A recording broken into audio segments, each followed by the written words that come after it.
I have a daily inventory of my personal values, my experiential values, my giving values, and receiving values. And I think that's the best way to be happy in a day, is not to try to fit a round peg into a square hole.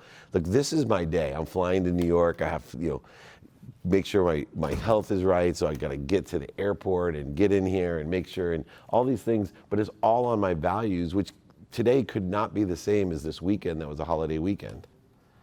But I couldn't imagine to have the same balanced values.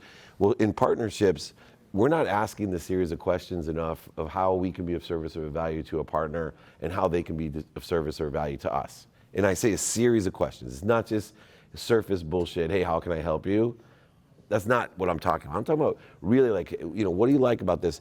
And then, there's like a dating period of a crawl before you walk, before we run. And, I do that with everything, employees.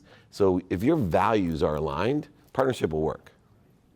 Because everybody's working on the same side, and if you're communicating those values, if they're not, every time I try to do business or partnership with someone that doesn't have the same values, like something's just a value that I know is not mine, it never works out. Sooner or later, the truth comes out, and there's a huge separation, void, obstacle, frustration, and I end up in a negative situation. And so I would really hone in every day on your values for a lot of different reasons, but one is partnership. And when I also, in that, is not just subjective value. So one of the differences in a partnership is, Mike's nicknamed me the ferocious Buddha, because the Buddha side of me is all subjective value of, making sure everybody's not in ego-based consciousness, that we're all calm and present and in center. But the ferocious side of me is I'm totally a quantitative person, right? If we're not aligned quantitatively, I'll say to anyone, and they may think, and I separate personal relationships with business. My business relationships are quantitative. Okay, so you want this value, then you need to provide more value than you're taking. And if somebody's economically not bringing to the table, it's not being abundant, it's explaining to them, this isn't healthy for either of us. There's a shortage here.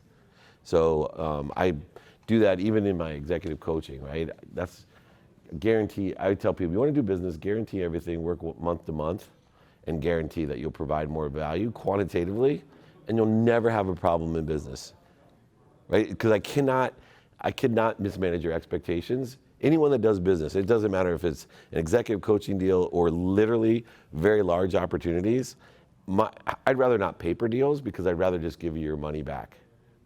But in segments of 30 days.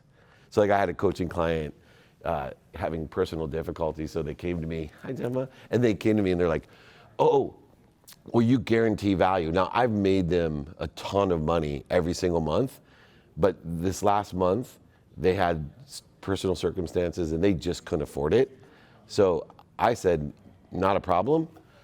I'll refund you last month. And they're like, well, can you refund all the months?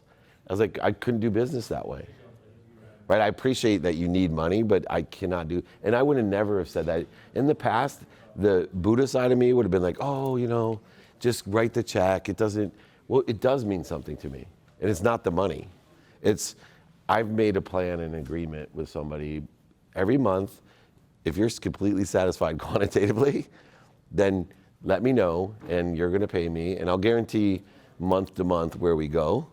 But there's fairness involved, there's values involved, and I think we make really big mistakes not being able to receive that way. And the funny thing was, I thought the person would get mad at me and call me a hypocrite. That was my ego fear, like, oh, he's full of shit, right? Dave Meltzer puts all these videos that, no, you know what?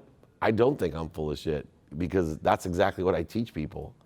And I'm living to my word as well. So, being the ferocious Buddha is a really good position to be in business, and it all possible, guaranteeing what you do, that you're gonna provide more value than they'll receive, is a great way to go. And shortening the length of time, not locking people into circumstances, because things change, and they really do.